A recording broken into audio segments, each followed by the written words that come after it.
ನಮಸ್ಕಾರ ಎಲ್ಲರಿಗೂ welcome to simple fashion tech channel. ಇವತ್ತು ನಾನು ಚೂಡಿದಾರ್ ಪ್ಯಾಂಟ್ ಕಟಿಂಗ್ ಮತ್ತು ಸ್ಟಿಚಿಂಗ್ ಹೇಳ್ಕೊಡ್ತಾ ಇದ್ದೀನಿ. ವಿಡಿಯೋನ ಮಿಸ್ ಮಾಡದೆ ಕೊನೆವರೆಗೂ ದಯವಿಟ್ಟು ನೋಡಿ. ಚೂಡಿದಾರ್ ಪ್ಯಾಂಟ್ ಹೊಲಿಯೋದಕ್ಕೆ ನಾನು ಇಲ್ಲಿ 2.5 ಮೀಟರ್ ಫ್ಯಾಬ್ರಿಕನ್ನು ತೊಗೊಂಡಿದ್ದೀನಿ. ಈಗ ನಾನು ಫ್ಯಾಬ್ರಿಕಲ್ಲಿ 4 ಫೋಲ್ಡ್ ಮಾಡ್ಕೋತಾ ಇದ್ದೀನಿ. ಈಗ ಮೊದಲಿಗೆ ನಾನು ಫ್ಯಾಬ್ರಿಕಲ್ಲಿ ಲೆಂತಿಗೆ 2 ಫೋಲ್ಡ್ ಮಾಡ್ಕೊಂಡಿದ್ದೀನಿ. ಈ ಕಡೆ ಓಪನ್ ಸೈಡ್ ಇದೆ. ಲೆಂತಿಗೆ 2 ಫೋಲ್ಡ್ ಮಾಡಿಕೊಂಡು ಈಗ ವಿಡ್ತಲ್ಲಿ 4 ಫೋಲ್ಡ್ ಮಾಡ್ಕೋತಾ ಇದ್ದೀನಿ.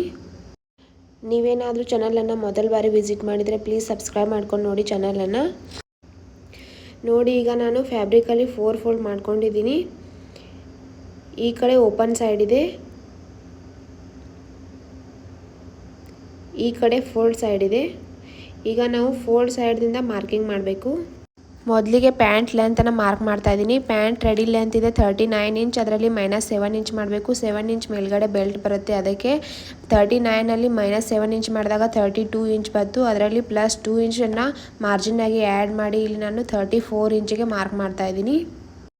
ಇಲ್ಲಿ ನಾನು 32 ಇಂಚಿಗೆ ಒಂದು ಮಾರ್ಕು ಮತ್ತು 34 ಇಂಚಿಗೆ ಒಂದು ಮಾರ್ಕನ್ನು ಮಾಡಿದ್ದೀನಿ. 32 ಇಂಚಿಗೆ ಮಾರ್ಕ್ ಮಾಡಿದ್ದೀನಿ, ಅಲ್ಲಿ 7 ಇಂಚ್ ಬಾಟಮ್ ರೌಂಡನ್ನು ತೊಗೊಂಡಿದ್ದೀನಿ.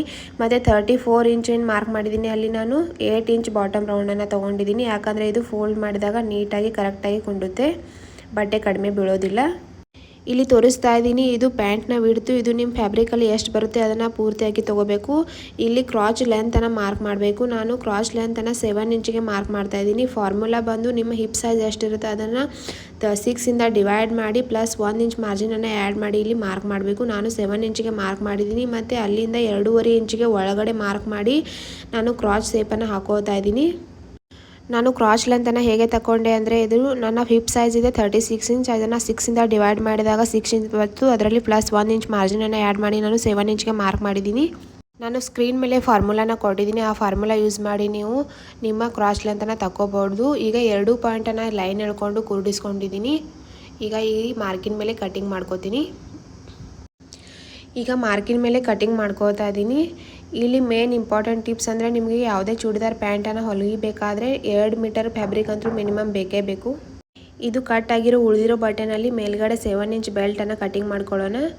ನೋಡಿ ಇಲ್ಲಿ ಈ ಥರ ಇದರೊಳಗೆ 2 ಪಾರ್ಟ್ ಬಂದಿವೆ. ಈಗ ಮಡಚಿ ಸೈಡಿಗೆ ಇಟ್ಕೋತಾ ಇದ್ದೀನಿ. ಇದನ್ನು ಸ್ಟಿಚಿಂಗನ್ನು ನಾನು ಆಮೇಲೆ ಹೇಳ್ಕೊಡ್ತೀನಿ. ಈಗ ನಾವು ಬೆಲ್ಟನ್ನು ಕಟಿಂಗ್ ಮಾಡ್ಕೊಳ್ಳೋಣ. ಬಾಟಮ್ ಪಾರ್ಟ್ ಕಟ್ ಆಗಿ ಉಳಿದಿರೋ ಬಟನಲ್ಲಿ ನಾವು 7 ಇಂಚ್ ಬೆಲ್ಟನ್ನು ಕಟಿಂಗ್ ಮಾಡ್ಕೊಳ್ಳೋಣ. ಈಗ ನಾನು ಬೆಲ್ಟ್ ಲೆಂತನ್ನು 9 ಇಂಚ್ ತೊಗೋತಾ ಇದ್ದೀನಿ. ಯಾಕಂದರೆ 7 ಇಂಚು ರೆಡಿ ಬರುತ್ತೆ, ಅದರಲ್ಲಿ 2 ಇಂಚ್ ಮೇಲ್ಗಡೆ ನಾಡಿ ಸಲುವಾಗಿ ಫೋಲ್ಡಿಂಗ್ ಬರುತ್ತೆ. ಈಗ ಬೆಲ್ಟ್ ವಿಡ್ತ್ ನಾನು 22 ಇಂಚ್ ತೊಗೋತಾ ಇದ್ದೀನಿ. ಬೆಲ್ಟ್ ವಿಡ್ತನ್ನು ನಾನು 22 ಇಂಚ್ ಯಾಕೆ ತೊಗೊಂಡೆ, ಅದರ ಫಾರ್ಮುಲಾ ಏನು ಅಂದರೆ ಅದನ್ನು ಈಗ ಹೇಳ್ಕೊಡ್ತಾ ಇದ್ದೀನಿ. ನೋಡಿ, ನನ್ನ ಅಳತೆ ಪ್ರಕಾರ ಹಿಪ್ ಸೈಜ್ ಇದೆ 36. ಅದರಲ್ಲಿ +6 ಇಂಚನ್ನು ನಾನು ಲೂಸಿಂಗ್ ಆಗಿ ಆ್ಯಡ್ ಮಾಡ್ಕೊಂಡಿದ್ದೀನಿ. ಆಗ 42 ಇಂಚ್ ಆಯಿತು. 42 ಇಂಚನ್ನು 2ಇಂದ ಡಿವೈಡ್ ಮಾಡಬೇಕು. ಯಾಕಂದರೆ ನಮ್ಮ ಫ್ಯಾಬ್ರಿಕ್ಕು 2 ಪೀಸಲ್ಲಿದೆ. ಆಗ 21 ಇಂಚ್ ಬಂತು. ಅದರಲ್ಲಿ +1 ಇಂಚ್ ಮಾರ್ಜಿನನ್ನು ಆ್ಯಡ್ ಮಾಡಿ ನಾನು 22 ಇಂಚಿಗೆ ಮಾರ್ಕ್ ಮಾಡಿದ್ದೀನಿ. ಇದರ ಫಾರ್ಮುಲಾ ನಾನು ಸ್ಕ್ರೀನ್ ಮೇಲೆ ಕೊಟ್ಟಿದ್ದೀನಿ, ಅದನ್ನು ನೀವು ಫಾಲೋ ಮಾಡ್ಬೋದು. ಇಲ್ಲಿ ಒಂದು ಸೈಡಲ್ಲಿ ಬಟ್ಟೆ ಜಾಯಿಂಟ್ ಇದೆ, ಅದನ್ನು ನಾನು ಕಟ್ ಮಾಡಿಕೊಂಡು ಸೆಪ್ರೇಟ್ ಮಾಡ್ಕೋತಾ ಇದ್ದೀನಿ. ನೋಡಿ, ಇಲ್ಲಿ 2 ಪೀಸಲ್ಲಿ ಫ್ಯಾಬ್ರಿಕ್ ಪೀಸ್ ಬಂದಿವೆ. ಈಗ ಒಂದು ಸೈಡ್ ನಾವು ಸ್ಟಿಚ್ ಮಾಡ್ಕೋಬೇಕು, 1/4 ಇಂಚ್ ಮಾರ್ಜಿನನ್ನು ಬಿಟ್ಟು. ನೋಡಿ, ಇಲ್ಲಿ ನಾನು ಸ್ಟಿಚ್ ಮಾಡ್ಕೊಂಡಿದ್ದೀನಿ. ಈಗ ಇದು ಬೆಲ್ಟ್, ಮೇಲ್ಗಡೆ ಬೆಲ್ಟ್ ಬರುತ್ತೆ. ಈಗ ನಾನು ಬಾಟಮ್ ಪಾರ್ಟನ್ನು ಯಾವ ಥರ ಸ್ಟಿಚಿಂಗ್ ಮಾಡಬೇಕು ಅಂತ ಹೇಳ್ಕೊಡ್ತೀನಿ. ನಾನು ಬಾಟಮ್ ಪಾರ್ಟನ್ನು ಈಗ ತೊಗೊಂಡಿದ್ದೀನಿ. ಮತ್ತು ಬಾಟಮ್ ಪಾರ್ಟ್ದು ಅಂದರೆ ಸೀದಾ ಸೈಡು ಒಳಗಡೆ ಇರಬೇಕು. ಸೀದಾ ಸೈಡನ್ನು ಒಳಗಡೆ ಇಟ್ಕೊಂಡು ಒಂದು ಸೈಡ್ ಕ್ರಾಸ್ ಸೈಡನ್ನು ನಾನು ಸ್ಟಿಚ್ ಮಾಡ್ಕೋತೀನಿ. ಅದು ಬ್ಯಾಕಲ್ಲಿ ಹೋಗುತ್ತೆ. ನೋಡಿ, ನಾನು ಸ್ಟಿಚ್ ಮಾಡ್ಕೊಂಡಿದ್ದೀನಿ. ಈ ಕಡೆ ನಾನು ಸ್ಟಿಚ್ ಮಾಡ್ಕೊಂಡಿಲ್ಲ. ಈಗ ನಾನು ಓಪನ್ ಮಾಡಿ ಇಲ್ಲಿ ಪ್ಲೇಟ್ಸನ್ನು ಯಾವ ಥರ ಈಸಿಯಾಗಿ ಹಾಕ್ಕೋಬೇಕು ಅಂತ ಹೇಳ್ಕೊಡ್ತೀನಿ. ಇಲ್ಲಿ ಒಂದೊಂದು ಪ್ಲೇಟ್ಸನ್ನು ಹಾಕ್ಕೋಬೇಕು. ಇದು ಬ್ಯಾಕಲ್ಲಿ ಹೋಗುತ್ತೆ. ಬ್ಯಾಕಲ್ಲಿ ಫುಲ್ ಪ್ಲೇಟ್ಸನ್ನು ಹಾಕೋದಿಲ್ಲ, ಒಂದೊಂದೇ ಪ್ಲೇಟ್ಸನ್ನು ಹಾಕ್ಕೋಬೇಕು. ಈಗ ಒಂದೊಂದೇ ಪ್ಲೇಟ್ಸನ್ನು ಹಾಕ್ಕೊಂಡು ಇದ್ರ ಮೇಲೆ ನಾನು ಸ್ಟಿಚಿಂಗ್ ಮಾಡ್ಕೋತೀನಿ. ನೋಡಿ, ಇಲ್ಲಿ ನಾನು ಸ್ಟಿಚಿಂಗನ್ನು ಮಾಡ್ಕೊಂಡಿದ್ದೀನಿ. ಈಗ ಪ್ಲೇಟ್ಸನ್ನು ಯಾವ ಥರ ಹಾಕ್ಕೋಬೇಕು ಫ್ರಂಟಲ್ಲಿ ಅಂತ ಹೇಳ್ಕೊಡ್ತೀನಿ. ಈಗ ನಾನು ಮೇಲ್ಗಡೆ ಬೆಲ್ಟನ್ನು ತೊಗೊಂಡಿದ್ದೀನಿ. ಇಲ್ಲಿ ನಾನು ಪ್ಲೇಟ್ಸನ್ನು ಯಾವ ಥರ ಹಾಕ್ಕೋಬೇಕು ಮತ್ತು ಅದನ್ನು ಬೆಲ್ಟ್ಗೆ ಯಾವ ಥರ ಜಾಯಿಂಟ್ ಮಾಡ್ಕೋಬೇಕು ಅಂತ ಹೇಳ್ಕೊಡ್ತೀನಿ. ಈಗ ನಾನು ಬೆಲ್ಟನ್ನು ಓಪನ್ ಮಾಡಿ ಸೆಂಟರ್ ಪಾಯಿಂಟ್ಗೆ ಕೂಡಿಸ್ಕೊಂಡು ಅಲ್ಲಿ ಮಾರ್ಕ್ ಮಾಡ್ಕೋತಾ ಇದ್ದೀನಿ. ಈಗ ಇಲ್ಲಿಂದ ಇಲ್ಲಿಗೆ ಅಳತೆ ಮಾಡಿಕೊಂಡು ಸೆಂಟರ್ ಪಾಯಿಂಟನ್ನು ತಕ್ಕೋಬೇಕು. ಈ ಥರ ಟೇಪನ್ನು ಇಟ್ಕೊಂಡು ಅಳತೆ ಮಾಡಿಕೊಂಡು ಈ ಥರ ಟೇಪನ್ನು ಫೋಲ್ಡ್ ಮಾಡಿದಾಗ ಸೆಂಟರ್ ಪಾಯಿಂಟ್ ಬರುತ್ತೆ. ಅಲ್ಲಿ ನಾನು ಮಾರ್ಕ್ ಮಾಡ್ಕೋತೀನಿ ಎರಡೂ ಕಡೆ, ಬಾಟಮ್ ಪಾರ್ಟಿಗೂ ಮತ್ತು ಬೆಲ್ಟಿಗೂ ಮಾರ್ಕ್ ಮಾಡ್ಕೊಂಡಿದ್ದೀನಿ. ಅದೇ ಥರ ಇಲ್ಲಿಯೂ ಕೂಡ ಸೆಂಟರ್ ಪಾಯಿಂಟನ್ನು ತಕ್ಕೋಬೇಕು. ಮೊದಲಿಗೆ ಅಳತೆ ಟೇಪನ್ನು ಇಟ್ಕೊಂಡು ಅಳತೆ ಮಾಡಿ ಅಳತೆ ಟೇಪನ್ನು ಫೋಲ್ಡ್ ಮಾಡಿದಾಗ ಸೆಂಟರ್ ಪಾಯಿಂಟ್ ಬರುತ್ತೆ. ಅದೇ ಸೆಂಟರ್ ಪಾಯಿಂಟನ್ನು ನಾನು ಎರಡೂ ಕಡೆ ಮಾರ್ಕಿಂಗ್ ಮಾಡ್ತಾಯಿದ್ದೀನಿ. ನೋಡಿ, ಇಲ್ಲಿಂದ ಇಲ್ಲಿಗೆ ಪ್ಲೇಟ್ಸನ್ನು ಹಾಕೋಬಾರ್ದು, ಇಲ್ಲಿ ಕೂಡ ಪ್ಲೇಟ್ಸನ್ನು ಹಾಕೋಬಾರ್ದು, ಇದು ಬ್ಯಾಕಲ್ಲಿ ಹೋಗುತ್ತೆ. ಈ ಮಾರ್ಕ್ ಮಾಡಿದ್ದೀವಿ, ಇದ್ರ ಮುಂದುಗಡೆನೇ ಪ್ಲೇಟ್ಸನ್ನು ಹಾಕೋಬೇಕು ಮತ್ತು ಪ್ಲೇಟ್ಸ್ನ ಮುಖ ಕ್ರಾಸ್ ಸೈಡ್ ಕಡೆ ಇರಬೇಕು. ನೋಡಿ, ಈ ಥರ ಪ್ಲೇಟ್ಸನ್ನು ನೀಟಾಗಿ ಒಂದೊಂದು ಇಂಚಿಗೆ ಫೋಲ್ಡ್ ಮಾಡ್ಕೊತ ಪ್ಲೇಟ್ಸನ್ನು ಹಾಕೋಬೇಕು. ಬಟ್ಟೆ ನೀಟಾಗಿ ಕರೆಕ್ಟಾಗಿ ಬರೋವರೆಗೂ ಪ್ಲೇಟ್ಸನ್ನು ಹಾಕೋಬೇಕು. ನೋಡಿ, ಇದೇ ಥರ ಇಲ್ಲಿ ಸೇಮ್ ಪ್ಲೇಟ್ಸನ್ನು ಹಾಕೋಬೇಕು. ಈ ಥರ ಪ್ಲೇಟ್ಸನ್ನು ಹಾಕೊಂಡ್ರೆ ನೀವು ತುಂಬ ಈಸಿಯಾಗಿ ಪ್ಯಾಂಟನ್ನು ಸ್ಟಿಚಿಂಗ್ ಮಾಡ್ಬೋದು. ನೋಡಿ, ನಾನಿಲ್ಲಿ ಪ್ಲೇಟ್ಸನ್ನು ಹಾಕ್ಕೊಂಡಿದ್ದೀನಿ. ಇದ್ರ ಮೇಲೆ ಈಗ ಸೆಂಟರನ್ನು ಕೂಡಿಸ್ಕೊಂಡು ಬೆಲ್ಟನ್ನು ಬಾಟಮ್ ಪಾರ್ಟಿಗೆ ಅಟ್ಯಾಚ್ ಮಾಡ್ಕೋತೀನಿ.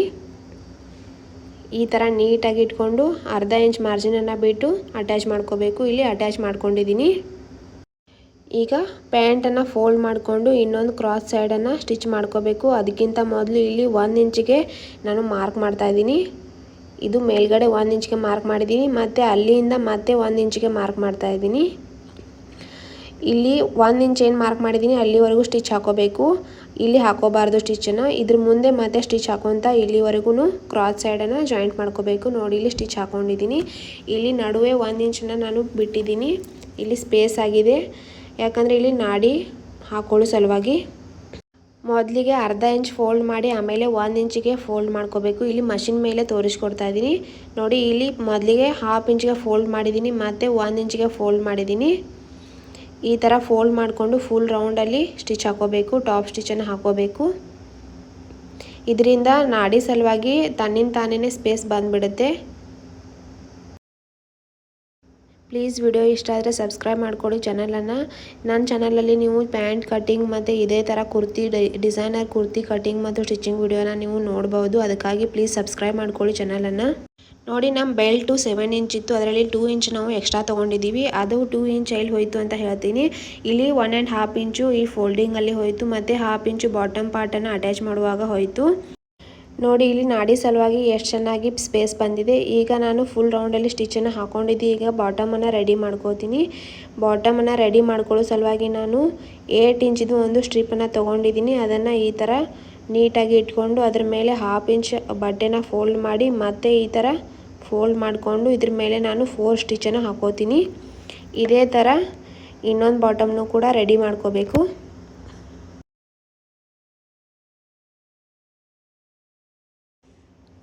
ನೋಡಿ, ಇಲ್ಲಿ ನಾನು 2 ಬಾಟಮನ್ನು ಕೂಡ ರೆಡಿ ಮಾಡ್ಕೊಂಡಿದ್ದೀನಿ. ಈಗ ಪ್ಯಾಂಟನ್ನು ಉಲ್ಟಾ ಮಾಡಿಕೊಂಡು ಫಿಟ್ಟಿಂಗ್ ಮಾಡ್ಕೋಬೇಕು. ಮೊದಲಿಗೆ ಸೆಂಟರನ್ನು ಕೂಡಿಸ್ಕೊಂಡು ಸೆಂಟರ್ದಿಂದ 1 ಇಂಚ್ ಮಾರ್ಜಿನನ್ನು ಬಿಟ್ಟು ಬಾಟಮ್ವರೆಗೂ ಸ್ಟಿಚ್ ಹಾಕೋಬೇಕು. ಈಗ ಸ್ಟಿಚ್ ಹಾಕ್ಕೊಂಡಿದ್ದೀನಿ. Thank you for watching.